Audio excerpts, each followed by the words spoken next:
What's going on, UFC fans? I'm back here with another video here set for you guys. Gonna be going and giving my reaction and recap of the UFC Fight Night card in Des Moines, Iowa. I think they said it lastly on the commentary that they haven't been there in like the last 25 or some odd years. Been some time, but again, I'm glad that we're finally back. Again, back to back weeks of being in a crowded arena. Slowly but surely, hopefully, we are getting away of being in the apex. But starting off the card, we got Juliana Miller versus Ivana Petrovic. There's really nothing to be able to talk about this fight. Juliana Miller, even despite her record just being 4-3, she just took down Ivana Petrovic, and Ivana had no answer to it. I wanted her to win because she looks a lot better than Juliana Miller. Juliana Miller looks not like my type. If we're being quite honest, I don't want to get demonstrative into it. But yeah, Juliana Miller every single round got takedowns, threatened with submissions. Ivana Petrovic was wary enough to have some good BJJ defense of not getting herself cinched in into any type of submissions.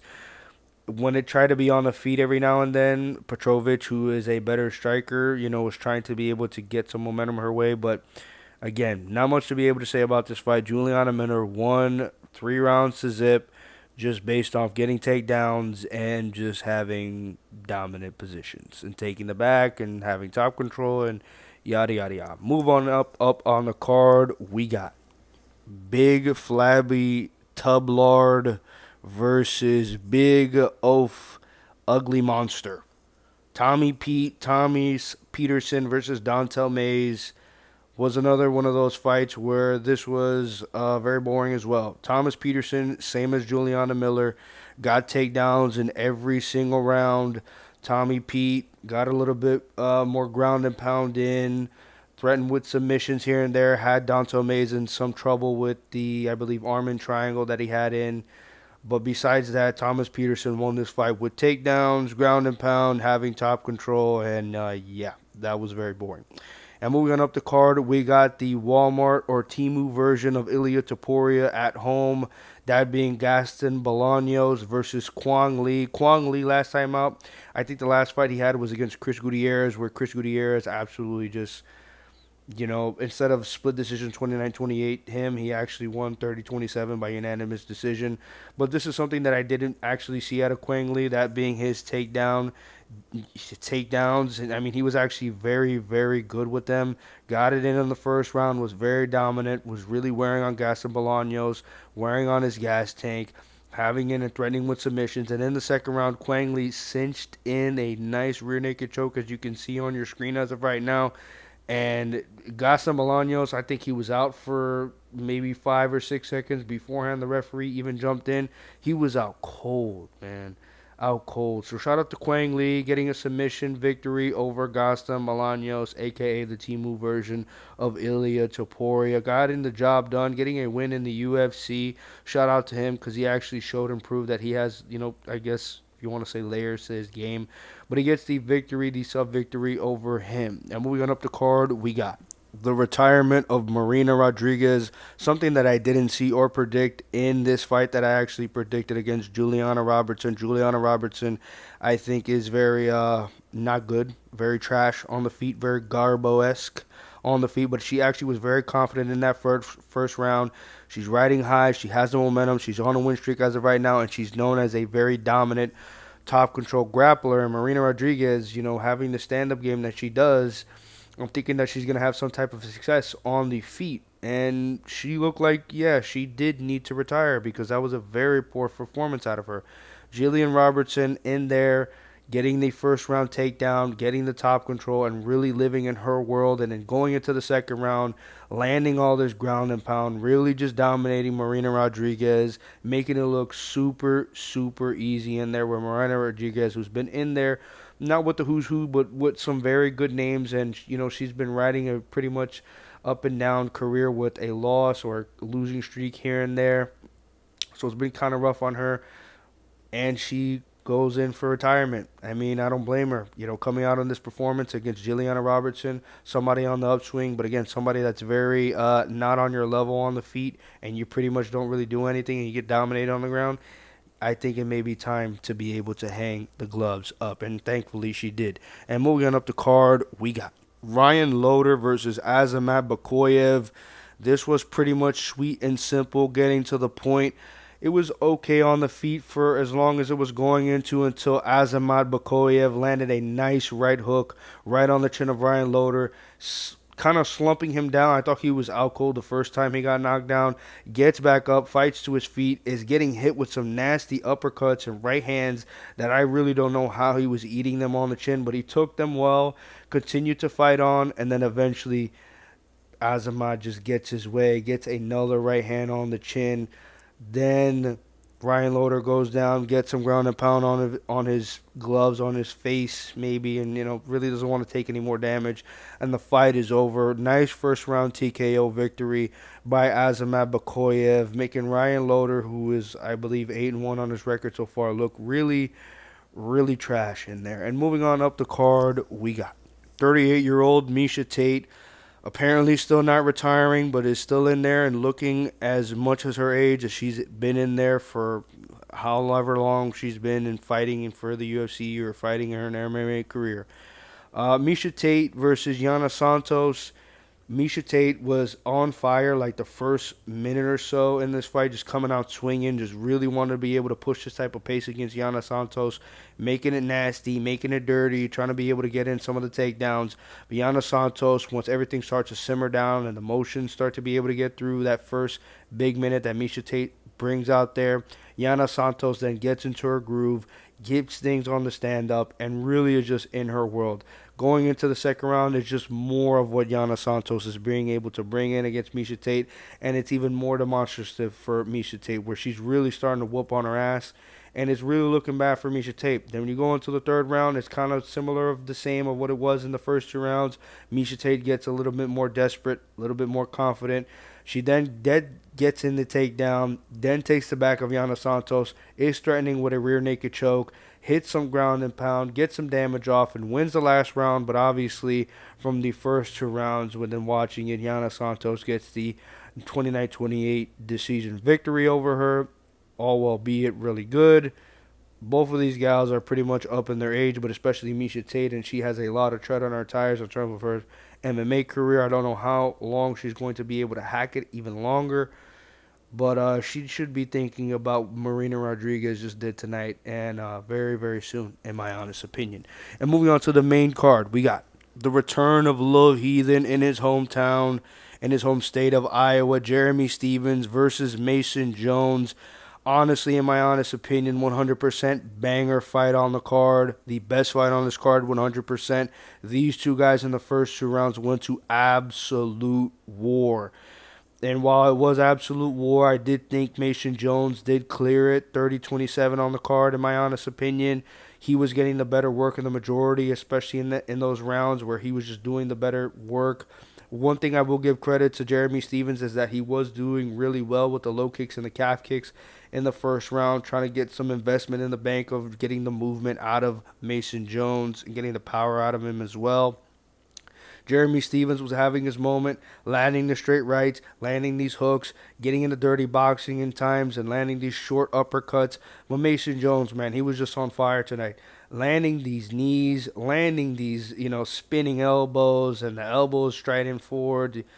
I mean, the flying knees that he just continued to land on Jeremy Stephens, and Stephens was able to take this punishment. It was absolutely insane. The strikes as well, the punches. I mean, Mason Jones was on another one, and then to end off the rounds, every single round, well, the first two rounds especially, getting a takedown and having top control to really seal the deal, in my honest opinion, for him to be able to get those victories in those rounds. But again, Jeremy Stephens was having his moment in those first two rounds where he would land a solid punch. He would actually wobble Mason Jones. He actually landed a few body shots here and there that had him moving back. But in the third round, it was a complete domination and takeover by Mason Jones. Just getting takedowns over and over again. Just, spamming takedowns and really just getting them. having dominant position and really stalling out those last 5 minutes. Very, very smart, big IQ by Mason Jones. He gets the victory over a name like Jeremy Stevens, goes to absolute war toe to toe with him in those first 2 rounds. Very, very entertaining, but obviously, as the biggest favorite on this card, it gets the job done the way that he need to be able to do. And moving on up the card, we got Sergey City versus Cameron Smotherman. Honestly, in my honest opinion, the best performance out of Sergey City was heard on the commentary about him working with Alexa Grasso's camp and Diego Lopez and all them guys over there in Mexico, and it absolutely is working tremendously in his favor.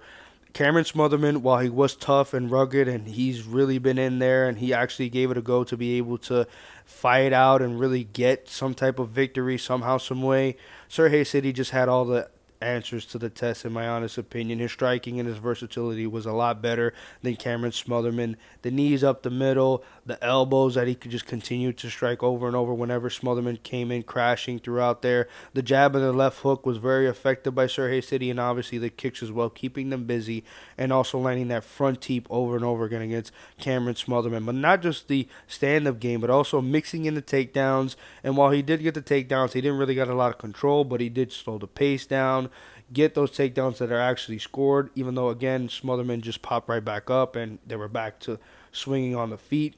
First 2 rounds, I think, honest opinion, Sergey City with the striking game, keeping things more at his range and his pace, even though Cameron Smotherman was having some success with the boxing and some of the shots that he was landing to the body that was effective. Into the 3rd round, Sergey City is doing exactly what he was doing in those first 2 rounds, having a lot of the success that he was having. But then he gets a takedown, throws in and tries to be able to get like a Darce choke. Doesn't really cinch it in. And then from there, Cameron Smotherman stands the fight up with like 2 minutes and 30 seconds left. And he's just on a warpath, trying to be able to get a knockdown, maybe a knockout. And he took over the rest of that round, in my honest opinion. So I guess, pity round. If you want to give it to Smotherman, I can see it being 29-28, 30-27, either way. But Sergey City 100% won this fight, in my honest opinion. And moving on up the card, we got what I thought was going to be the sleeper banger fight on this card. 100% low-key, bro, banger. Turned into not the low-key sleeper, but the sleeper in general type of fight. Montel Jackson versus Daniel Marcos. These two guys coming off the performances that they came off. That being Montel Jackson coming off that 30-second KO victory over Damon Blackshear, and Daniel Marcos going to absolute war with a stand-up striking type of fight against Adrian Yanez. I'm thinking that these guys are going to go in there and absolutely go toe-to-toe, or even if not toe-to-toe, the striking game is actually going to be back and forth, very entertaining, and we're going to get a finish. But we got the absolute antithesis of that. Montel Jackson and Daniel Marcos were starting to get in grappling exchanges, something that I honestly didn't see at all, 100% at all. Montel Jackson gets a few trips, gets a takedown, has clinch dominant control for the majority of the round. Daniel Marcos gets a takedown but doesn't really do much at the end. Then you move into the 2nd round, and then it's Daniel Marcos having more success with the grappling, with the takedowns, and again, the dominant positions that he had. So it's kind of whatever, even. And then you move on to the 3rd round, and Daniel Marcos is like fishing for these takedowns. There's some exchanges on the feet, but Montel Jackson is having the majority of the success, where he's kind of just hammering home these right hands and uppercuts where they're starting to land or they're landing on the guard, but they're really affecting Daniel Marcos. And while there are, and then Daniel Marcos is like, desperately shooting for these takedowns and not having any success, not getting any type of takedowns. And Montel Jackson, again, is kind of just landing more shots on the feet. And you're starting to see Daniel Marcos' gas tank starting to wane. And this dude, again, is an undefeated fighter. So to say, I should have been able to say that in the beginning when I actually started to review this fight. And man, yeah, it was a bad look. And then Montel Jackson gets a takedown in the 1st round. Not much ground and pound, but there wasn't really a lot of damage in this fight at all, which I thought was going to be eventually a KO because these two guys are very scrappy, have KO power, and they're able to get it done on the feet.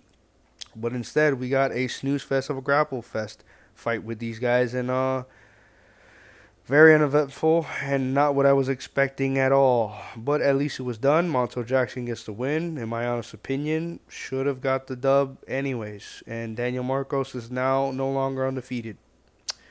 Yeah, sucks for you, bud. Anyways, moving on up to the feature fight on this card, we got Santiago Ponzinibbio versus Daniel Rodriguez. I actually thought that this fight here was going to be the snooze fest that we saw with Montel Jackson.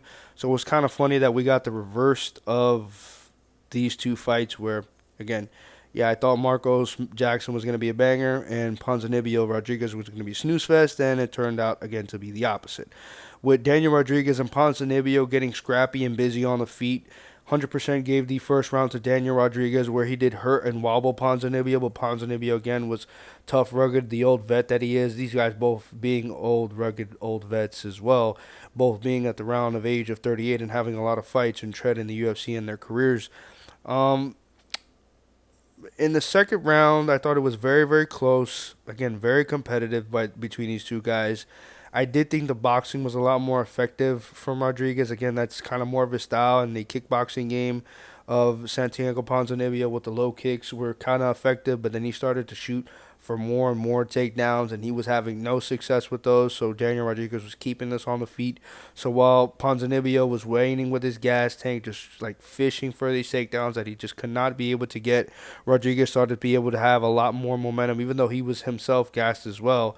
Knowing that these things and this fight is going to stay on the feet. And then we move on to the third round, and Rodriguez is still doing this thing. And out of nowhere, in this exchange, while Ponzinibbio is fainting, and then Rodriguez goes in for the feint, lands this right hook, I think goes and then fishes for a left hand, looping left hook right on the chin of Ponzinibbio, stuns him, drops him badly, gets one shot in a ground and pound, and Daniel Rodriguez gets a third round TKO victory over Santiago Ponzinibbio. Nice little scrap out of the old vets. Again, I did not expect this at all from them. I thought we were going to get an absolute snooze fest by these dudes, but at least we got something better than that, and that being Montel Jackson and Daniel Marcos.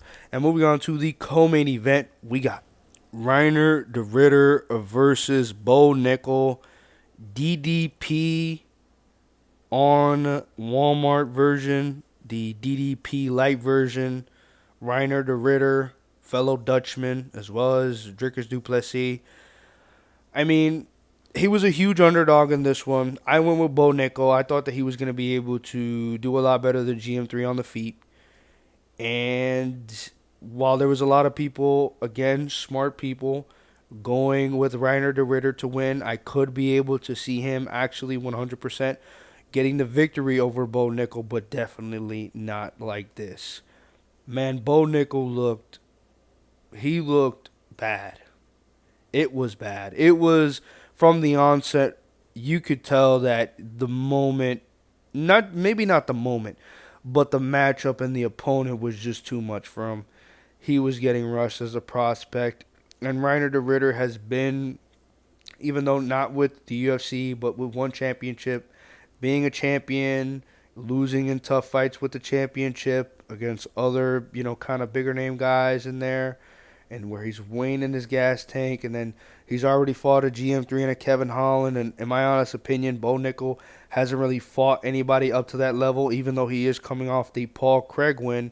I do think that GM3 or Kevin Holland is going to beat a guy like a Paul Craig, who somehow is in the rankings in the middleweight division, but whatever. Yeah, Bo Nickal, man, the slightest inconvenient, the slightest way that a fight is not going his way, and he noticed that, and the discomfort starts to set in. He starts to unsettle. He starts to unwaver, and he just started to get beat up, man. Reiner de Ritter gets the takedown, gets the top control in moments that Bo Nickal is not confident in at all. And you could just tell that he was just shaken up, that he wasn't able to do the things that he wanted to be able to do and think that he actually could be able to get those things done. And once he's shown up a level against a guy like a Reiner de Ritter, I mean, man, it just shows your true colors, brother. And now Reiner de Ritter is streaking as of right now. And in that clinch situation in the second round where Bo Nickal is on the fence and you have Reiner de Ritter just consistently landing these knees right to the midsection, right to the solar plexus, it sucks. And Bo Nickal just didn't have an answer for it. He, instead of having an answer for it, he had his face up along the cage, and he's kind of like whining and complaining, like, but these are legal blows, brother. These are legal blows that Reiner the Ritter's hitting with you, man. And you're just like, instead of you trying to fight it off, instead of you having a poker face, trying to be able to get out of the bad position that you're in, you're just like allowing it to happen and like bitching about it. Like, brother, like, what do you want him to do? You want him to like have kid gloves on you, man? This is a fight, bro. This is a fight, and Reiner the Ritter, coming over from one championship, has a ranking in the UFC, is on a 2-fight winning streak, thinks that he could be able to get a championship in the UFC. I'm assuming, dude, what are you doing? And while you're complaining, you're getting punched in the face and you're getting hurt. And instead of you, eventually, yeah, you did. You broke up the clinch and you threw a big right hand. And then while you did, it got right back into the moment where Reiner the Ritter hits you back. And then he lands this perfect knee up the middle while he's already landed like 5 or 6 or maybe even 7 of them already. You're eventually going to get, worn down by them. And you did. And you got TKO'd. Your first loss ever in your career. 100%. Reiner the Ritter, I'm not going to say he's the truth. He hasn't fought anybody yet in the middleweight division to be able to, put him over like that. I mean, maybe he called out Sean Strickland, and he's not going to get Sean Strickland. Maybe if he goes against maybe Roman Dolidze, a Marvin Vettori coming off a loss. Those are matchups maybe that I can see. I don't think they're going to give him. Maybe they give him Jared Cannonier. Maybe his stand-up was looking pretty, especially from the GM3 fight. His stand-up was looking okay. It's decent. But he's threatening with the grappling on the ground. He's basically well-rounded. He's not terrible on anywhere that he is, but he's definitely not great everywhere. Reiner the Ritter, man, he might be.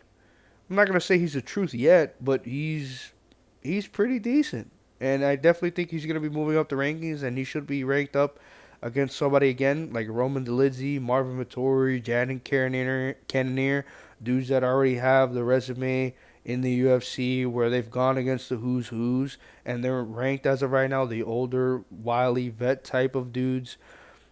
I mean, why not? I mean, I think they should match him up against Dolidze is streaking right now. Reiner the Ritter is streaking right now. They're both kind of bunched up really in the middle of the middleweight division, and you kind of just have one just leapfrog up against them, and they kind of go up. Maybe I wouldn't say like top 5, but maybe top 7, top 6, around there. And yeah, that's what I think that goes with Reiner the Ritter, and Bo Nickal is back to going against unranked middleweights. And yeah, I don't know. Match him up against an unranked middleweight. Have him have more experience, learn from the loss, and I guess do better, bro. And moving on to the main event, we got Corey Sandhagen versus Davison Figueiredo.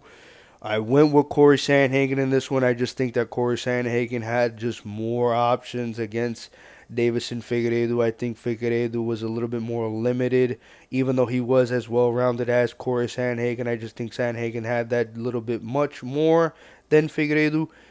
And instead of it being a little bit more, it was actually a bit more. We're back into the Sandman era of Corey Sandhagen. He looked absolutely dominant in this performance. He was on one. He was ready to prove that, yes, he is, again, one of the upper echelon type of fighters in the bantamweight division, and he 100% stamped that. The only issue that I have with Corey Sandhagen is that when he is matched up against the higher-ranked fighters in the bantamweight division, that being Aljo when he got subbed, that being Jan when he got outpointed and beat in that matchup. He got robbed against TJ Dillashaw, but I mean, that was a very close fight. Even though, again, I did think that he got robbed. Umar last time out was a no-show, in my honest opinion, for Corey Sandhagen. He said, forget all this beakers and test tubes thing. I'm going to go out there. I'm going to be the Sandman. I'm going to put out a performance. I'm going to be dominant. I'm going to lay it out there on the line. And that's exactly the performance he needed to be able to show out there. Completely dominated Davison Figueiredo, especially in the first round. Having the takedown, landing nasty ground and pound over and over again on Figgy.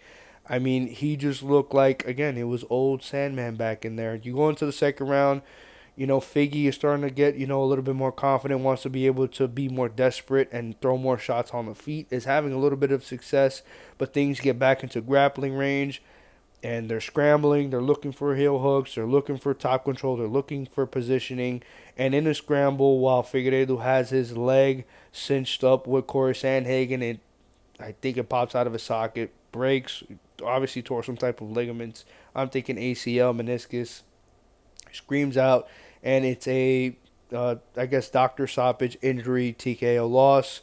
But besides the fact of that, Figueiredo, in my honest opinion, for the rest of this fight was going to get dominated, in my honest opinion. I think Sandhagen was going to be on another one in this one. And while he is on another one, he called for the title shot. He called for being the backup for Sugar Sean O'Malley versus Merab 2. I mean, I guess. I mean, Jan has fought both, and Jan got dominated by Merab.